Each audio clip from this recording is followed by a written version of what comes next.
Hello, my name is Jiso, and I've been reading Master Dōgen's Shōbōgenzō, and we're reading Zazenshin, which is chapter 27 in the Nishijima Cross edition, a needle for Zazen. And we're just reaching the end of paragraph 33.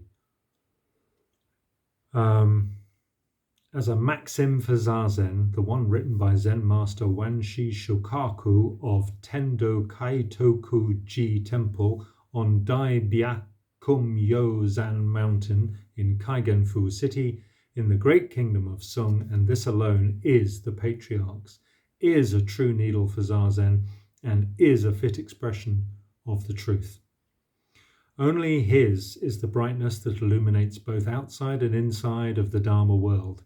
He is a Buddhist patriarch among the Buddhist patriarchs of the eternal past and present.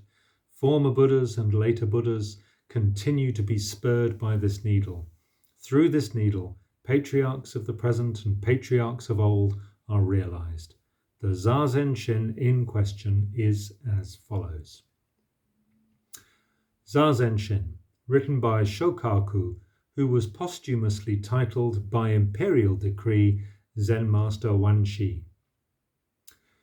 Pivotal essence of every Buddha, essential pivot of every patriarch, not touching things, yet sensing, not opposing circumstances, yet being illuminated, not touching things, yet sensing.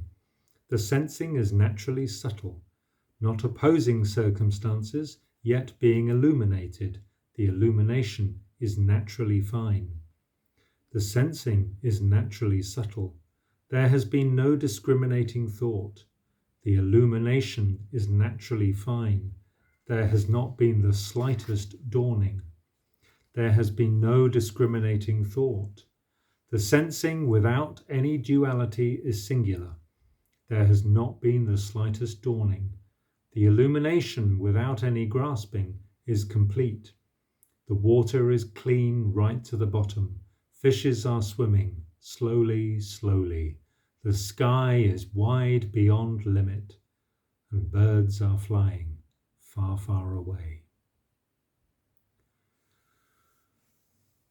The point of this needle for Zazen is that the great function is already manifest before us, is the dignified behavior which is ascendant to sound and form, is a glimpse of the time before our parents were born, is that not to insult the Buddhist patriarchs is good, is never to have avoided losing body and life, and is the head being 3 foot long and the neck being 2 inches.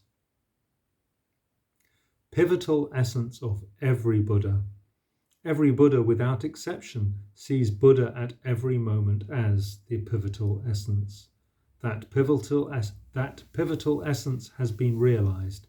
It is Zazen. Essential pivot of every patriarch. The late master did without such words. This principle itself is every patriarch. The transmission of Dharma and the transmission of the robe exist. In general, every instance of turning the head and changing the features is the pivotal essence of every Buddha. And every individual case of changing the features and turning the head is the essential pivot of every patriarch.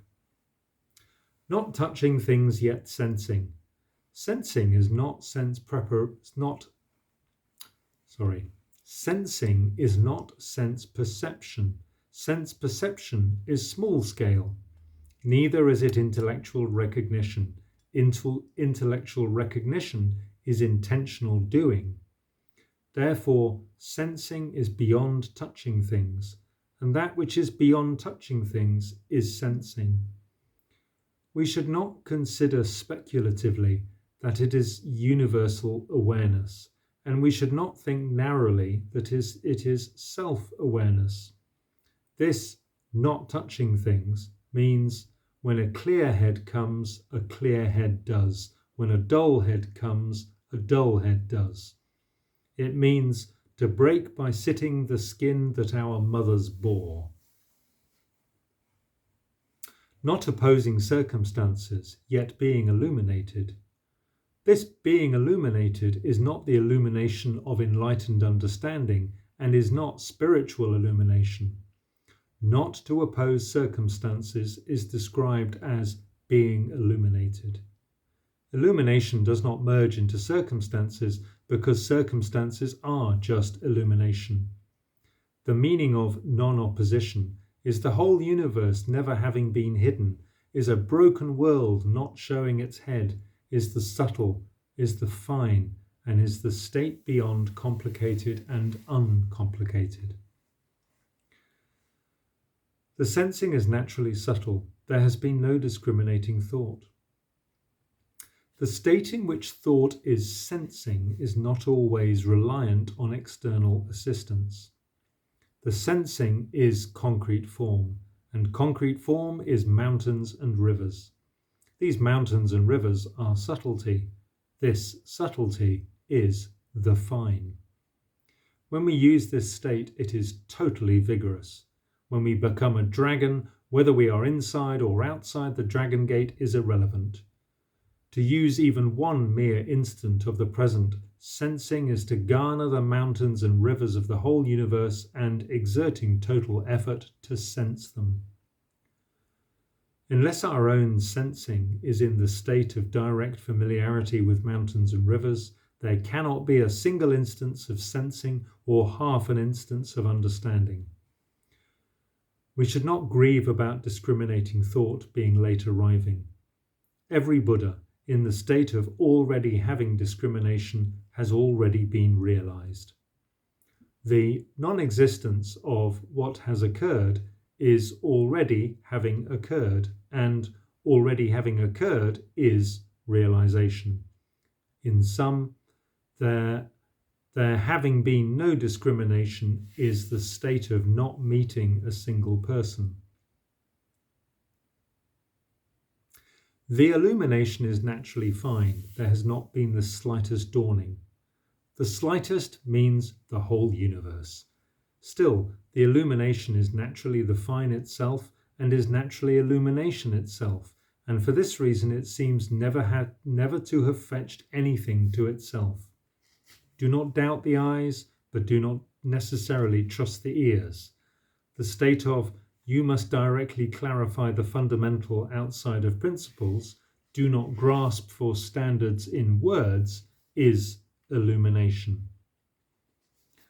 For this reason there is no duality, and for this reason there is no grasping. While having dwelt in and retained this state as singularity, and having maintained and relied upon it as completeness, those descriptions I still doubt. The water is clean right to the bottom. Fishes are swimming slowly, slowly. As to the meaning of the water is clean, water suspended in space is not thoroughly clean water. Still less is water that becomes deep and clear in the vessel world. The water of the water is clean. Water that is bounded by bank or shore, this is water that is clean right to the bottom. When fish move through this water, swimming is not non-existent. Swimming for however many tens of thousands of distances it progresses is unfathomable and is unlimited. There is no bank from which to survey it. There is no air to which it might surface, and there is no bottom to which it might sink. Therefore, there is no one who can fathom it. If we want to discuss its measurements, we say only that the water is clean right to the bottom. The virtue of sitting in Zazen is like this swimming of fishes. Who can estimate it on a scale of thousands or tens of thousands? The course of action that penetrates to the bottom is the whole body not following the way of the birds. The sky is wide beyond limit, and birds are flying far, far away. The sky is wide does not describe what is suspended in the firmament. The sky suspended in the firmament is not the wide sky. Still less is that which pervades that place and this place universally, the wide sky. The sky not hidden or revealed by any outside or inside, this is the wide sky. When birds fly through the sky, flying in the sky is the undivided Dharma.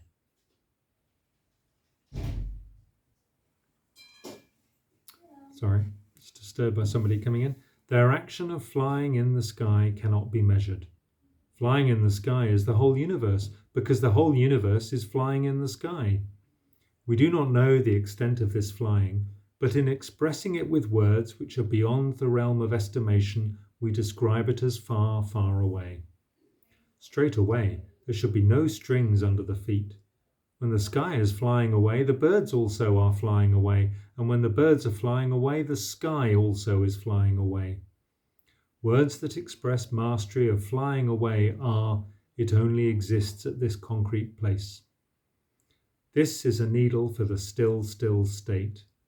Tens of thousands of distances travelled vie to tell us it only exists at this concrete place. Such is the Zazenshin of Zen Master Wanshi. Among the maxims of veteran patriarchs through the ages, there has never been a Zazenshin like this one. If stinking skin bags in all directions wish to express the like of this Zazenshin, even if they exhausted the effort of a lifetime or of 2 lifetimes, they would never be able to express it. Through all directions today, we do not find any other. There is this maxim alone. When my late master held formal preaching in the Dharma hall, he would constantly say, "The eternal Buddha Wanshi." He never spoke like this of other men at all. When we have the eyes to know a person, we can also know the sound of a Buddhist patriarch. Truly, we have seen that in the lineage of Tōzan, the Buddhist patriarch exists. Now it is 80 years or so since the death of Zen Master Wanshi. Admiring this Zazenshin, I have written the following Zazenshin. Now it is the 18th day of the 3rd lunar month in the 3rd year of Ninji, 1242. When I count the years between this and the 8th day of the 10th lunar month in the 27th year of Shōko, 1157, it is only 85 years. The Zazenshin that I have written now is as follows. Zazenshin. Pivotal essence of every Buddha. Essential pivot of every patriarch. Beyond thinking, realizing. Beyond complication, realization. Beyond thinking, realizing. The realizing is naturally immediate. Beyond complication, realization. The realization is naturally a state of experience. The realizing is naturally immediate. There has been no taintedness. The realization is naturally a state of experience. There has been no rightness or divergence. There has been no tainting of the immediacy. That immediacy is without reliance, yet it gets free. There has been no rightness or divergence in the experience. That state of experience is without design, yet it makes effort. The water is clean, right down to the ground. Fishes are swimming like fishes. The sky is wide, clear through to the heavens, and birds are flying like birds. The Zazenshin of Zen Master Wanshi is never imperfect in expression, but I would like to express it further like this. In sum, children and grandchildren of the Buddhist patriarchs should unfailingly learn in practice that sitting in Zazen is the one great matter. This is the authentic seal which is received and transmitted one to one. Shōbōgenzō Zazenshin, written at Kosho Horinji Temple on the 18th day of the 3rd lunar month in the 3rd year of the Ninji era, 1242.